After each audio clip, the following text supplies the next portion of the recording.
Alright, all you dreamers and creamers out there. So it's got to that fabled time of the week again when we upload a brand new bedtime story for all of you to enjoy. This week we deal with the theme of revenge in a story we like to call Bun in the Oven. My name is McDerminator, and I'll be your postman this fine evening, delivering you safely to your postage address in Slumber Town. So without further delay, let the reading begin. 2,650 years ago last Thursday, an unorthodox royal wedding took place. A young prince named Huel hastily ascended to the throne after his father, Hume, had an untimely passing at the hands of a deadly disease. The inexperienced King Huel cared not for tradition and had spent weeks courting potential brides from the lower class. Eventually, he decided upon the perfect candidate, a woman who would inspire his common folk to believe that they could rise high under his new regime, while at the same time pleasing the king in a more personal way. And so, a beautiful young lady by the name of Adamine walked down the aisle, given away by her father, a lowly baker. A few minutes later, she was the queen of a kingdom.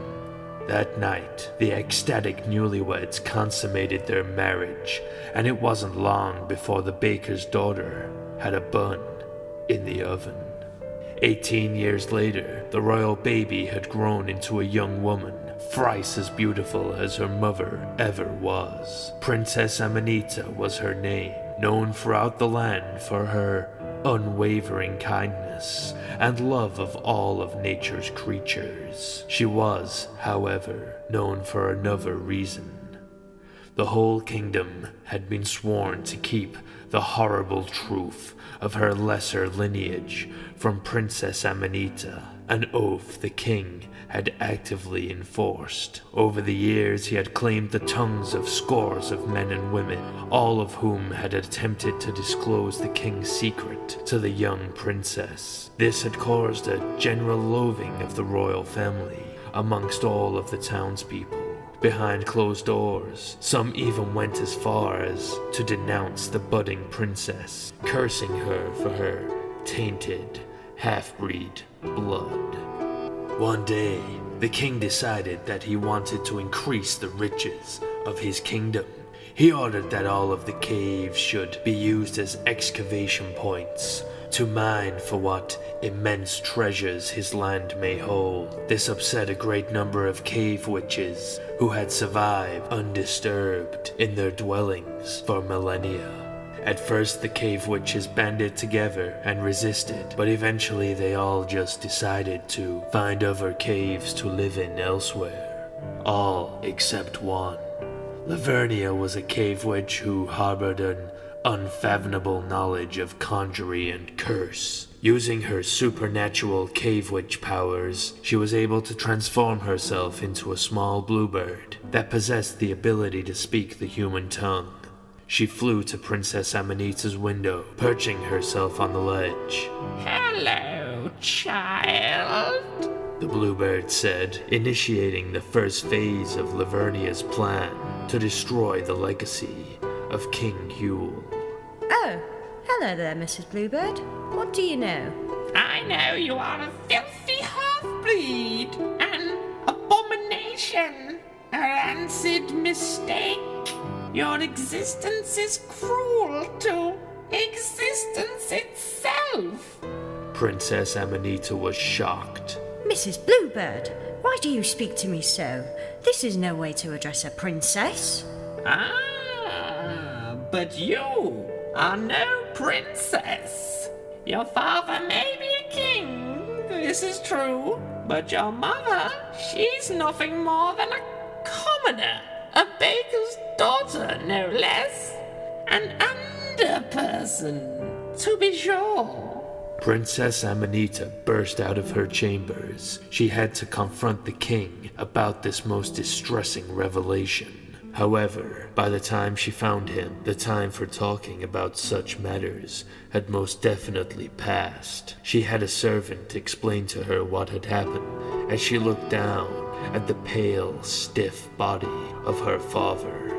King Yule passed in his sleep, my lady. He's been suffering with the same ailment his father had for some time. I think he thought it best you not know, my lady, as not to worry you. He liked to keep his secrets, did King Yule, my lady. That night, Queen Amandine confirmed all of Princess Amanita's worst fears as they spoke at length about the horrible truths the bluebird had bestowed unto the princess. The queen sobbed as she made her final announcement. She was with child again. Her blubbering was a confused mess of confession, mourning, and happiness. She revealed that the healers had prophesied that the king had to die so that he could be reborn again to extend his tremendous rule into a new generation. Princess Amanita climbed into bed that night with a broken heart. Much to her surprise, she didn't care about the death of the king. Her entire world had been turned upside down with the discovery that she had been lied to for her entire life, and that she was basically no better than a muskrat. Her anger festered and cultivated until she was completely consumed by hate. She resented her mother for the dark secret she had helped to conceal for all of those years. All she wanted was revenge. The next morning, Princess Amanita awoke before dawn and set out to find any magic folk that still inhabited the region. Her search seemed fruitless until a gentle farmer told her of a cave witch that had been renting a shed in a nearby village. The princess traveled to the shed at once, where she found the mighty cave witch Lavernia baking a fresh loaf of bread. She told the magical hag all about her current predicament and begged the witch to aid her in her quest for revenge against her mother. Very well, child, Lavernia said as she prepared a fresh ball of dough. Take this back to your castle. Bake it well, but do not let it burn. Every minute this dough is heated, a year will be added to your brother's birth. Now go! Get out of here, you half-breed filth!